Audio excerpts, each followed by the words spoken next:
Дай нам, Отче святий, сили єдності віри, щоб цей шлях нелегкий ми пройшли до кінця.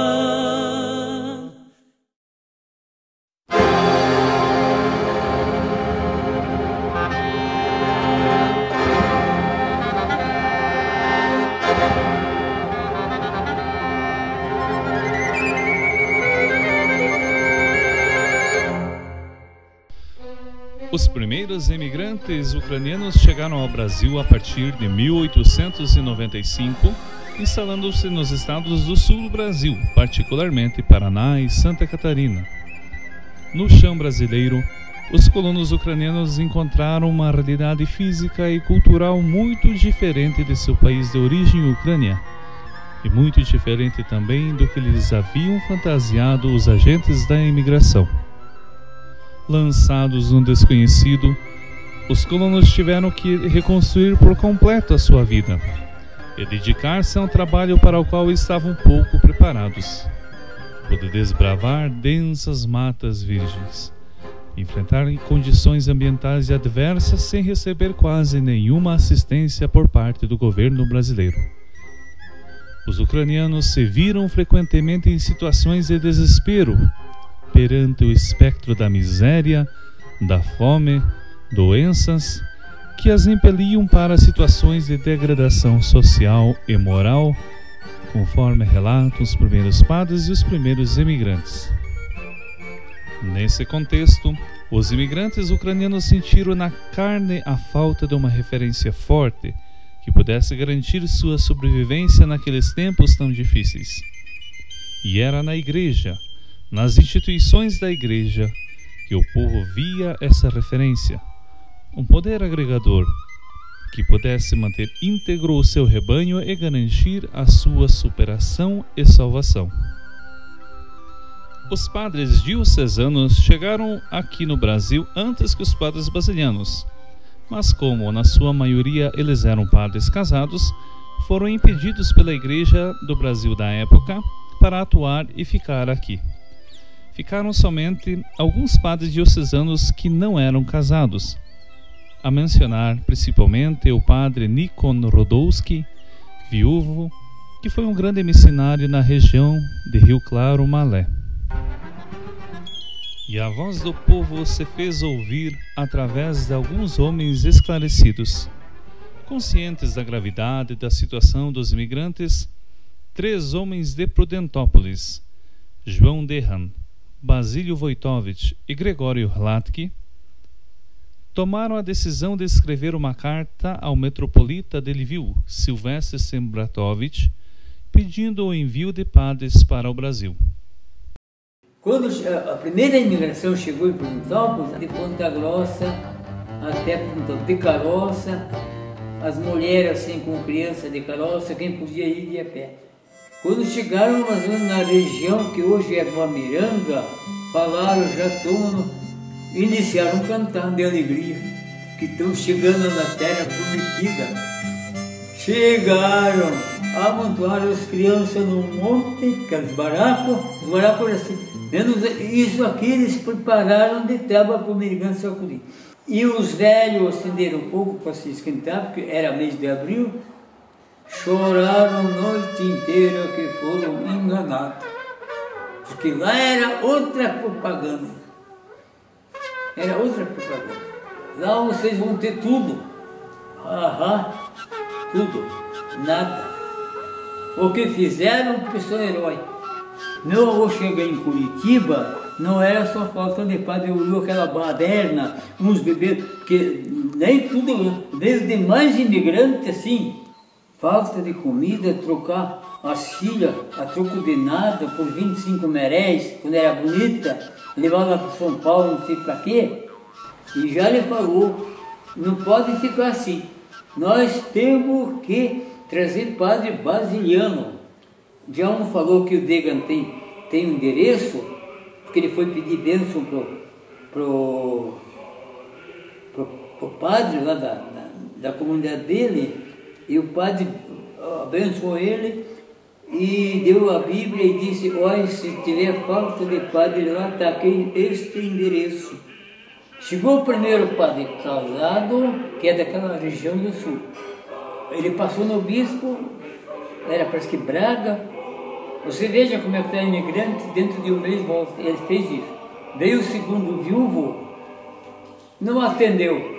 E daí, então, quando o meu avô vai, se encontra com a turma, assim, mas já tinha visto como é que estava a baderna lá.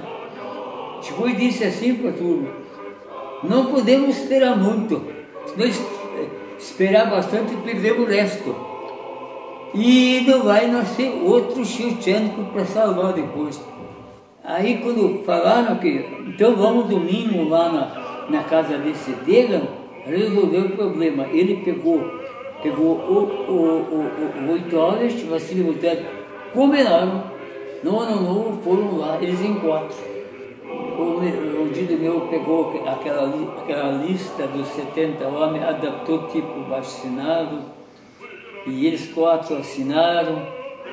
Daí, ainda ele dizia que iam pôr a carta em Ponta Grossa, porque aqui qualquer carta era verificada se era a favor, porque os latinos não queriam o nosso rito. Eles achavam que é para o salmo, não sabiam de nada. O sujeito foi pôr no Correio em Ponta Grossa, para não falhar, porque já tinha falhado por 2 vezes. Era assim no começo da semana, do começo do ano.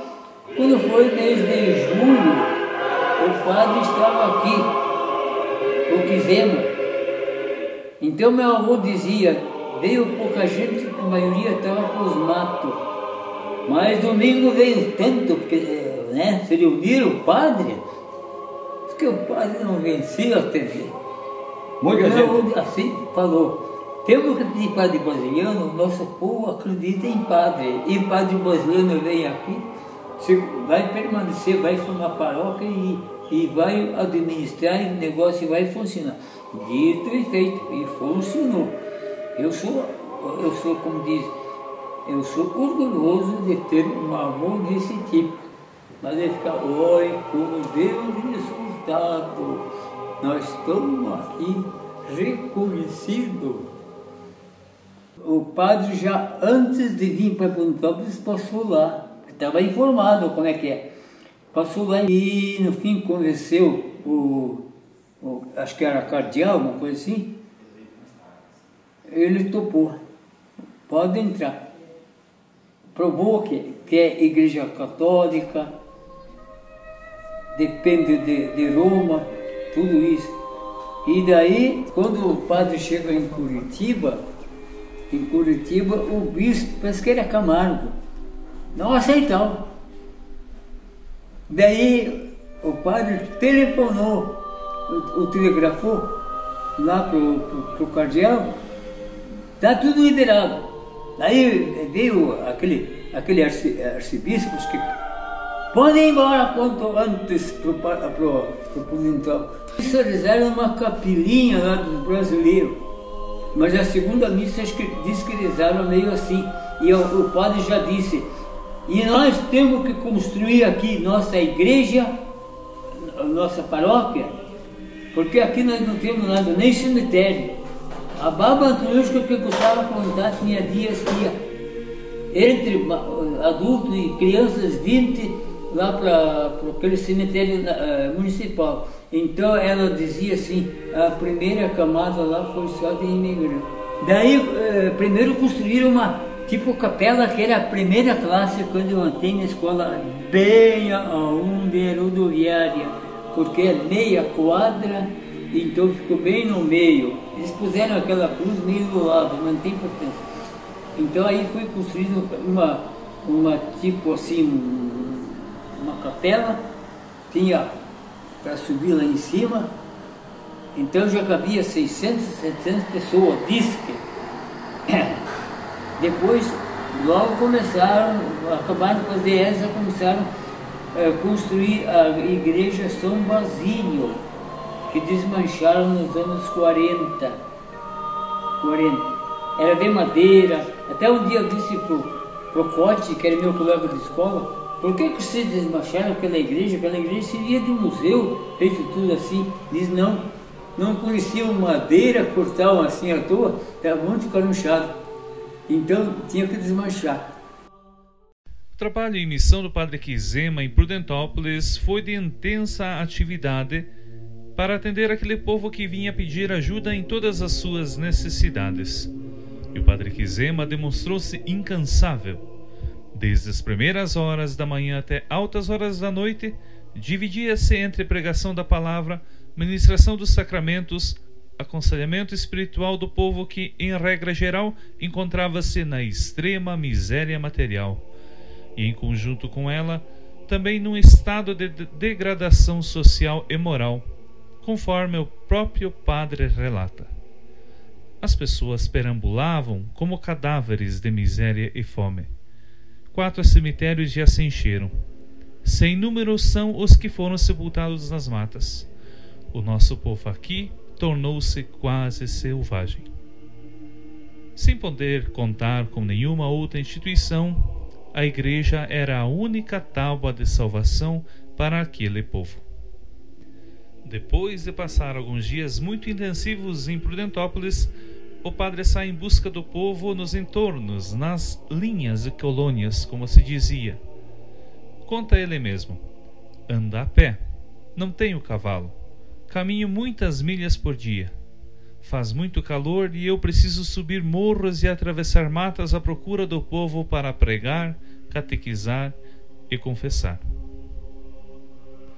Após ter posto em ordem as coisas mais urgentes em Prudentópolis, Padre Quizema se pôs a caminho para visitar outro núcleo de imigrantes, Iracema, no município de Itaiópolis, em Santa Catarina. Na região de Iracema, a situação era mais dramática.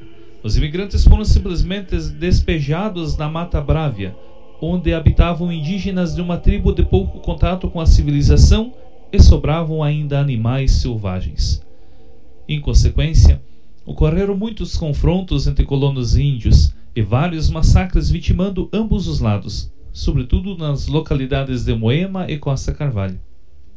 Em Iracema, os colonos construíram a primeira capela ucraniana na localidade de Xavier da Silva, ainda no ano de 1895. Esta foi a primeira sede de Iracema, a capela que em parte foi restaurada e resiste até os dias de hoje. Padre Quizema narra drasticamente o seu primeiro encontro com os colonos, dizendo: ao saberem da minha chegada, uma multidão caminhou por várias horas, vindo ao meu encontro. Não consegui conter as lágrimas ao ver que muitos, sobretudo velhinhos grisalhos, caíam por terra diante de mim e beijavam meus pés. Choravam feito crianças. Nas 4 semanas que Padre Quizema permaneceu em Iracema, pregando missões, catequizando, celebrando sacramentos, atendeu, conta ele, mais de 3.000 confissões. Em setembro de 1898, chegava da Ucrânia para ajudar o Padre Quizema um segundo sacerdote basiliano chamado Padre Antônio Marteniuk. Padre Marteniuk foi um eminente e talentoso pregador. Percorreu todos os núcleos ucranianos pregando missões, em Prudentópolis, Iracema e mesmo nas localidades assistidas pelos padres diocesanos, Malé, do Horizão, Jangada e outras no sul do Paraná. Padre Marteniuk foi o primeiro a introduzir e divulgar o apostolado de oração entre os imigrantes no Brasil. Como fruto das missões, a ação pastoral prosperava, despertando entre os imigrantes uma consciência mais esclarecida e elevando seu nível religioso e social. Já no raiar do século XX, em 1900, outras 5 igrejas foram construídas em localidades em torno de Prudentópolis: Esperança, Eduardo Chaves, Piquiri, Linha Paraná e Coronel Bormann. E assim, novas comunidades foram se formando, organizando-se em núcleos, formando suas próprias lideranças. A atuação dos primeiros sacerdotes e dos outros que vieram depois não se restringiu somente à ação pastoral religiosa, mas teve preocupações no que tange à educação e à promoção da cultura entre seu povo. Em 1902, ocorre uma mudança na composição das forças missionárias no Brasil. Por determinação dos superiores da Ucrânia, os padres Silvestre Quizema e Antônio Marteniuk retornam a seu país e em seu lugar chegam 3 novos padres: Padre Miro Chmielewski, Padre Marciano Szkirpan e Padre Clemente Brzuchowski. Com eles veio também um irmão, Gabriel Budny, um competente profissional na arte da marcenaria. Ele supervisionou a construção de igrejas, fazia altares, iconóstases e outras tantas coisas. Era um verdadeiro artista em trabalhar a madeira. Os padres Brzuchowski e Szkirpan se tornaram os grandes pilares da missão basiliana no Brasil, continuadores fiéis dos 2 primeiros padres. Os 2 ficaram aqui até o final de suas vidas. Padre Szkirpan foi o luzeiro de Prentópolis, enquanto que o padre Brzuchowski consumou a maior parte de seu ministério no outro centro, Iracema. Fixando residência em Iracema, o padre Brzuchowski organizou toda a ação pastoral na região, incluindo as diversas localidades ao redor e que iriam pertencer à paróquia de Iracema. De imediato, ele se encantou com o morro que se erguia e dominava a paisagem de Iracema e decidiu fazer naquele local o centro da vida religiosa dos colonos. Mandou aplainar o alto do morro e fez construir nele uma primeira igreja e uma pequena residência, casa paroquial. Após 2 anos de construção, a igreja estava pronta. Posteriormente, nos anos 1907 e 1908, foi construída uma nova igreja de madeira, mas com seu interior ricamente decorado em expressões de arte sacra.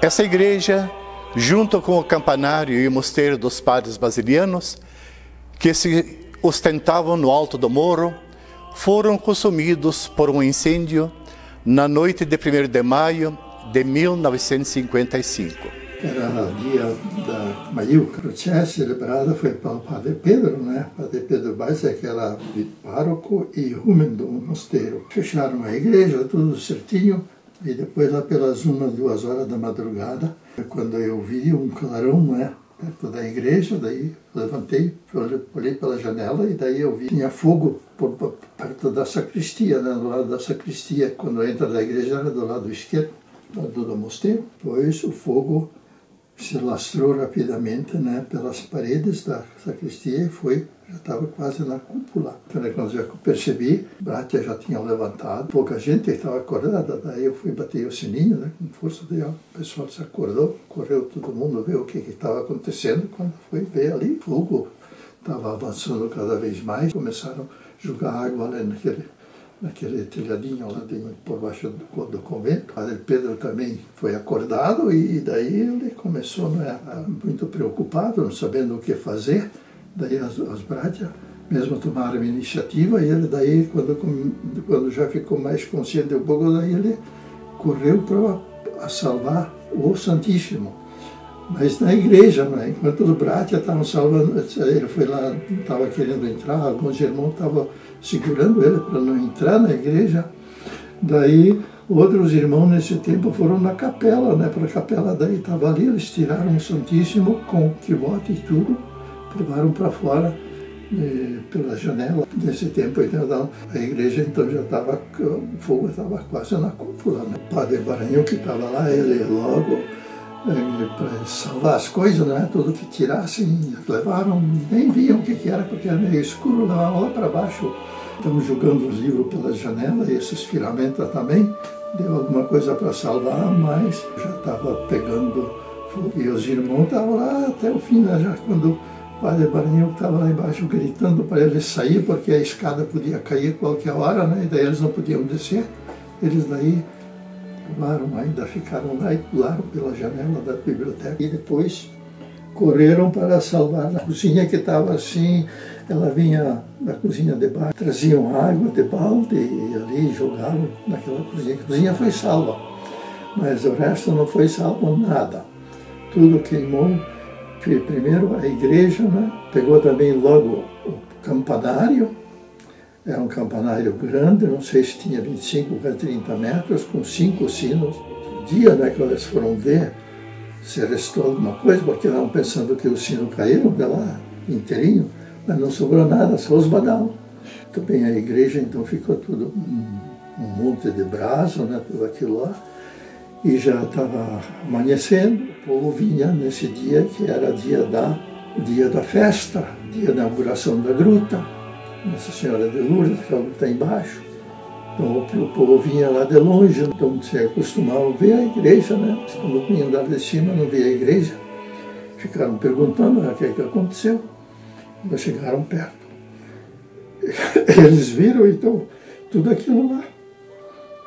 E ficaram, aquilo lá ficou, o povo então não chorava, sabe? Daí teve a Santa Missa, né? Mas a Santa Missa foi rezada na gruta, toda aquela rezada, e a bênção da gruta, mas o povo, então, a maioria estava muito sentido, né? Porque era um lugar histórico, né? Foi um dia muito triste.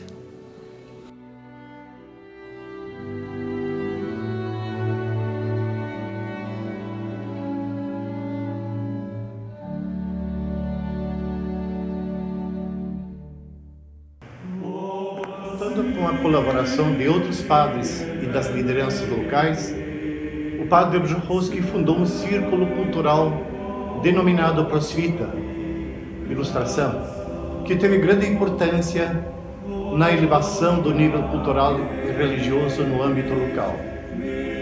Por iniciativa do círculo, foram criadas pelo menos 3 escolas da região, fundadas pequenas bibliotecas junto às igrejas, denominadas salas de leitura, as Czytelnie, grupos de teatro e iniciativas semelhantes.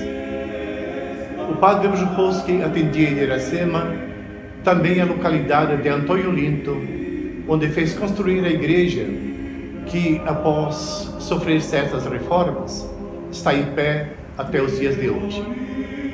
Com o tempo, os padres de Iracema começaram a atender a região de Porto União, União da Vitória, Jangada, Marco V e outras. Slow.